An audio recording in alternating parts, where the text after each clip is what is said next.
This training session will go over how to add in a new consignee. So to add in a new consignee, you do need to go up to the tab where it says admin and then click on the word consignee. And as soon as you do that, you are then taken to the consignee list window. So to add in a new consignee, what you do need to do up here on the top left, you do need to click on the tab that says add. And as soon as you do that, the add consignee window does open up. Now, the first thing I'd like to point out to all of you, when you do add in a new consignee, anywhere where you see a red asterisk, that means that that field is mandatory. But for today's training session, I'm going to go to consignee I've already set up. That way we've got some information to look at. So I'm just going to cancel out of this window. And I'm going to go into one of my existing consignees. So to go into one of my existing consignees, over in the far right hand column where it says edit, I do need to click on the pencil. So I'm going to click on the pencil for my consignee by the name of Blake Smythe. And as soon as I do that, I'm now looking at Blake Smythe's information. So when you add a new consignee, you do start at the very top, and the first thing you need to do is put in the name of your consignee. So again, my consignee is Blake Smythe Inc. Okay, and then the very next field is the address. So this is where you would type in the street address. So for me, my consignee is located at 65 Blue Street.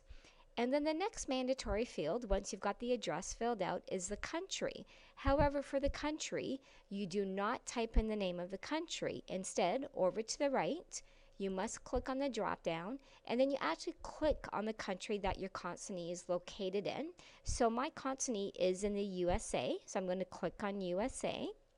Okay, now the next field, because my customer is in the US, the next mandatory field is a state field. So again, I do not type in the name of the state. What I do need to do is go over to the right, click on the drop down, and then actually click on the state that my consignee is located in. And as soon as you do that, you will now see the state does appear. Now the next mandatory field is for the city. The city works a little bit differently. What you need to do is start typing in the name of the city and then click on it from the drop down. So I'm going to show all of you what I mean. So for just now, I'm going to clear out the city of Denver, okay?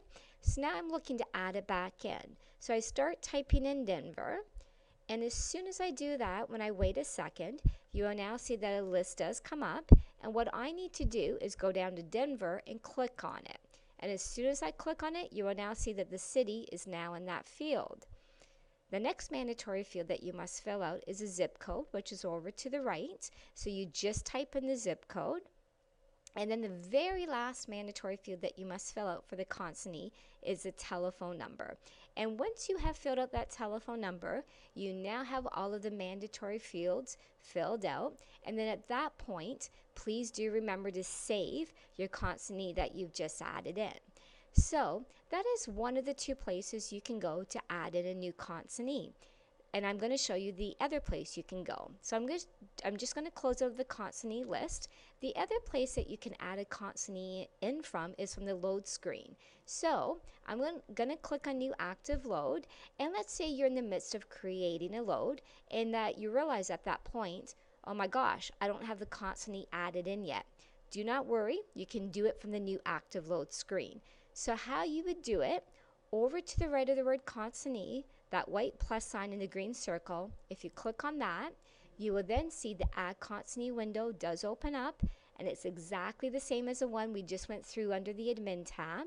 So again, you'd fill out all of the information, and again, the red asterisk fields are mandatory.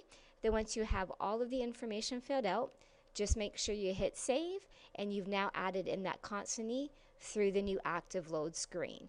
So this does conclude today's training session on how to add a new consignee. Thank you for your time.